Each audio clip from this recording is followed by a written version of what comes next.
వార్తలు సమర్పించిన వారు తాపేశ్వరం వారి new Bhaktanjaneya sweets and bakery, Eluru road, Saibaba స్తూపం దగ్గర, Jangareddygudem. Proprietor Gubbal Rambabu. CK29 news.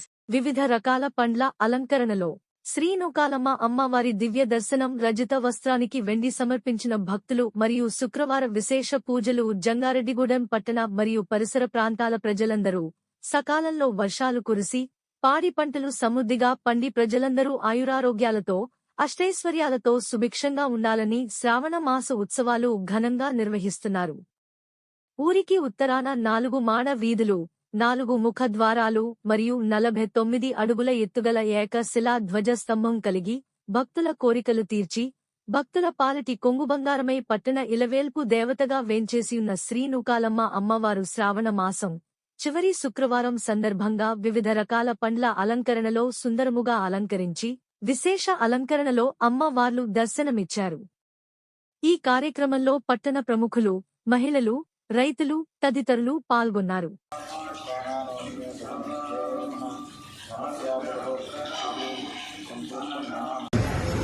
ఓం శ్రీ గురుభ్యో నమః. ఓం శ్రీమాత్రే నమః. మరి జంగారెడ్డిగూడెం పట్టణ మరియు పరిసర ప్రాంతాలందరూ కూడా సుభిక్షంగా ఉండి సకాలంలో వర్షాలు కురిసి పాడి పంటలు పండి ప్రజలందరూ సుభిక్షంగా ఉండాలని చెప్పేసి మరి ఇక్కడ నూకాలమ్మ అమ్మవారు వేయించేస్తున్నారు. మరి ఆలయ కమిటీ చైర్మన్ డాక్టర్ రాజాన్ సత్యనారాయణతో కూడినటువంటి ఆలయ కమిటీ ఆధ్వర్యంలో అమ్మవారికి సుమారు 25 కేజీల వెండితోటి వెండి చీర తయారు చేయించేటటువంటి బృహత్కరమైనటువంటి కార్యక్రమాన్ని నిర్విఘ్నంగా కొనసాగించడం జరుగుతుంది. మరి ఈ కార్యక్రమంలో భాగంగా పుట్టగూడు వాస్తవ్యులు బోను అప్పలనాయుడు, నాగమణి దంపతులు 11 తులాల వెండిని, మరి అదేవిధంగా రాయవరపు సురేష్, పుణ్యవతి దంపతులు మరి జల్లి గణపురం వాస్తవ్యులు 11 తులాల వెండిని మరి అమ్మవారు సమర్పించున్నారు. మరి స్థానిక ఉప్పల వెంకట సత్యప్రసాద్, రామలక్ష్మి దంపతులు 11 తులాల వెండిని అమ్మవారి వెండి చీర తయారైన నిమిత్తం సమర్పించి ఉన్నారు. మరి వారిని, వారి కుటుంబాలను, వారి వ్యవసాయ వ్యాపారాలను అమ్మవారి ఎల్లవేళలా కాచి కాపాడాలని చెప్పేసి ఈ సందర్భంగా కోరుకోవడం జరుగుతుంది. మరి ఇదే విధంగా గ్రామ భక్త మహాజనులందరూ అమ్మవారి వెండి చీర తయారీలో భాగస్వాములై అమ్మవారి అనుగ్రహానికి పాత్రలు కావాలని తెలియజేస్తున్నాం. ఓం శ్రీమాత్రే నమః. శ్రీమాత్రే నమః. జంగారెడ్డిగూడెం పట్టణానికి ఉత్తరాన వేయించేసినటువంటి శ్రీ శ్రీ శ్రీ నూకాలమ్మ అమ్మవారి యొక్క దివ్యాలయ క్షేత్ర సన్నిధానం నందు ఈరోజు శ్రావణ మాసోత్సవాల్లో భాగంగా శ్రావణ శుక్రవారాన్ని పురస్కరించుకుని వేకువజాము నుంచే అమ్మవారికి విశేష పూజలంతా కూడా జరుపుతున్నాం. అదేవిధంగా ఈ రోజు అమ్మవారు వివిధ రకాలైనటువంటి పండ్లతో యాదేవి సర్వభూతేషు శక్తి రూపేణ సంస్థిత అన్నట్టుగా మనందరికీ కూడా ఫలప్రదాయిని అయినటువంటి నూకాలమ్మ అమ్మవారు పండ్లతో అలంకారం చేసి ఉన్నారు.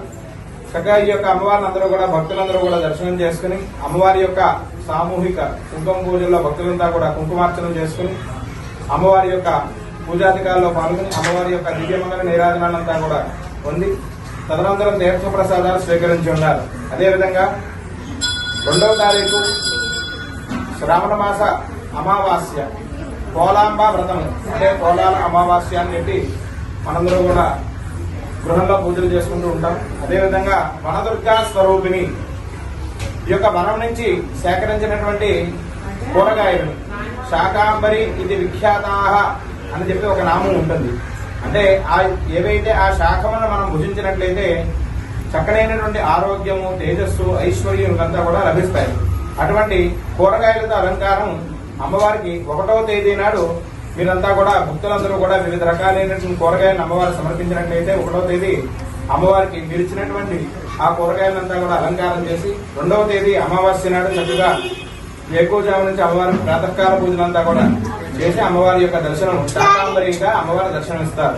ఇంకా ఇటువంటి మహత్కరమైనటువంటి కార్యక్రమాల్లో భక్తులంతా కూడా పాల్గొని ఈ యొక్క శ్రావణ మాస వరలక్ష్మి అమ్మవారి యొక్క అనుగ్రహాన్ని, నూకాలమ్మ అమ్మవారి యొక్క అనుగ్రహాన్ని పొందవలసిందిగా కోరుతున్నాము.